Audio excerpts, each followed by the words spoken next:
The major battle of the south, the battle for Kherson, is getting closer every day. But what if all of us have been looking in the wrong direction? What if the defeat of Russia will come from the inside? What if it will be the Chechens who destroy the regime of Putin even before this war is officially over? But more about all of this in just a couple of minutes. What's up, investors? It's the Russian dude. And let's go straight to the point and see some most recent footage from around Ukraine. And our first video comes to us from its capital, Kiev, where we can see the city in complete darkness. According to President Zelensky, approximately 40% of Ukraine's energy infrastructure is critically damaged. And because of this, the authorities urge people to only use electricity when absolutely necessary. And the next video is also from Kiev, where a local entrepreneur is selling the services of a diesel-generated power bank. And I mean, of course he is just making fun in this video, but what it really shows us is the unbreakable will of Ukrainian people. Our next video comes to us from Poltava, where we can see a big fire, which is the result of a Russian shelling. Next we move to Dnipro, where we can see the consequences of Russian attacks as well. Our next stop brings us to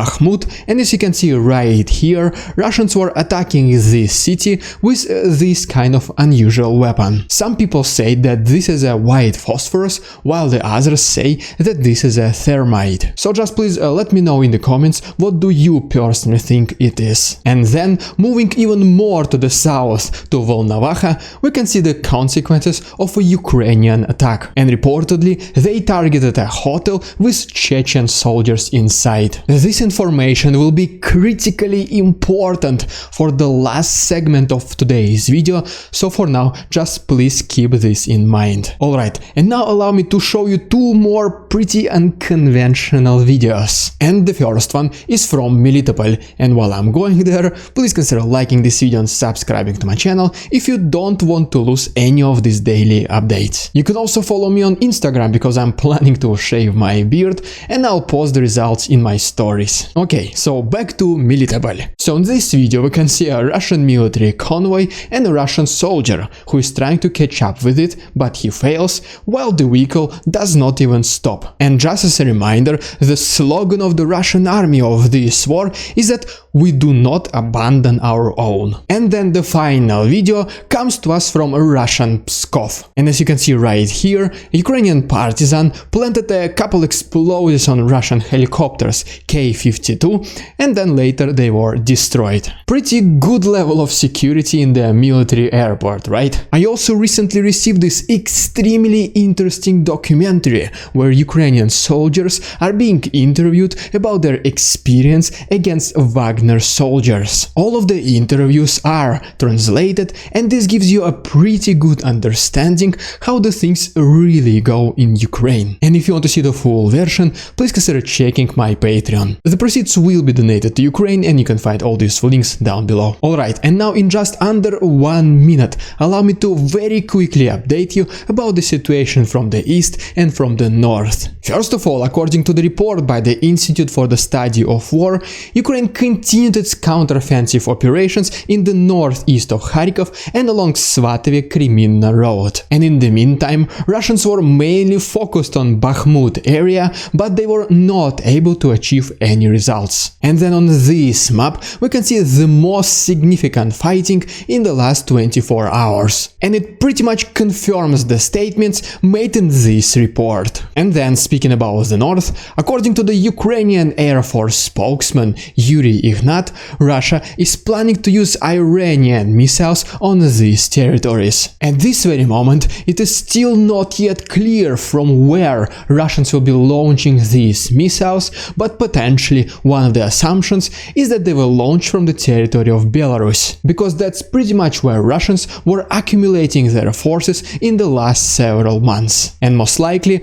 Russians will be targeting the north of Ukraine. But unfortunately, according to Yuri Ignat, Ukraine does not have the proper defenses against these missiles, because these are ballistic missiles. And one of their characteristics is that they're extremely fast. Ukrainians will obviously try to intercept them, but there is a big difference between air defense system and anti-missile defense system. Alright, and before we talk about increasing resistance of Chechens, which will most certainly create problems for Putin, allow me to quickly update you about Ukraine's counteroffensive in the south. According to the same report by the Institute for the Study of War, Russians continued to withdraw from Kherson region while simultaneously building the defenses for this city. And then Russian sources themselves confirmed that Ukrainians continue their counteroffensive operations along pretty much entire Kherson front lines, which, as you can see right here,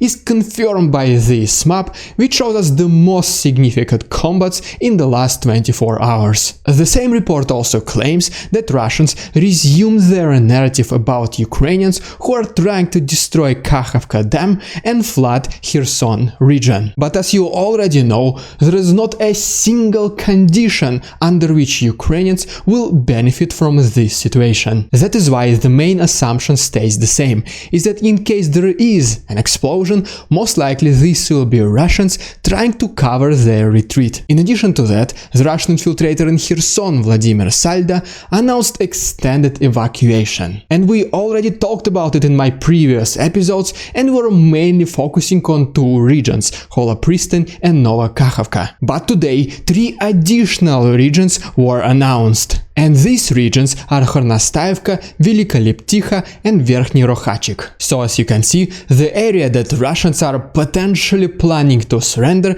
became pretty big. And speaking about the Russian infiltrators and collaborators, they were mainly fleeing to Henichensk. But today we also have several reports saying that some of them escaped to Skadovsk. As always, you can access all the maps that I was drawing today for free in our Discord. The link will be down below. The final piece of news before we talk about Chechens comes to us from Alexei Arestovich, and what he says is that approximately 100,000 recently mobilized Russian soldiers have already arrived to Ukraine. Good thing about this for Russia is that these people were able to slow down Ukraine's counteroffensive. But the bad thing is that the only thing they were able to achieve is to slow down Ukraine's counteroffensive. Imagine this: you're recruiting hundreds of thousands of people, give them just a couple of days of military training, and then you send them to the battlefronts in Ukraine. And all this is so that Russia does not lose prematurely. The responsibility of these recruits is to hold Ukrainians for as long as possible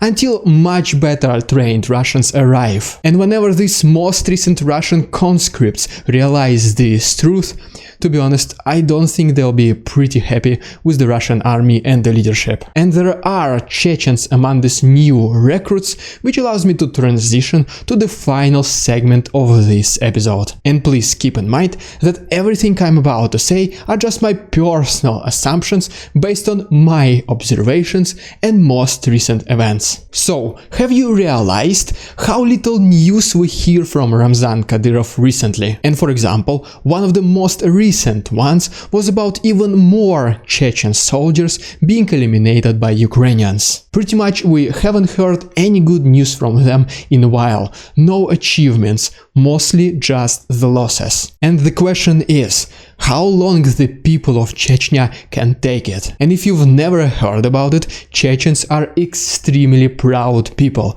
just like pretty much the entire Caucasus region in Russia. And then you start thinking about both Chechen wars, which happened in the 90s and in the early 2000s. Chechens were fighting against Russians on their own land, pretty much exactly the same thing Ukrainians are doing right now. And let me tell you what, such awful experiences unite people even more. Way more than all these talks about the patriotism, denazification, or something ridiculous as combat mosquitoes. As we say in Russia, friendships are created during the tough times. And even though the majority of the world thinks that Chechnya is fighting on the side of Russia, Once again, these are very proud people who do not forget and who do not forgive. So the solution for Putin was to control the people of Chechnya through someone of their own. And this is where Ramzan Kadyrov comes into picture. Through countless riches and promises of endless power,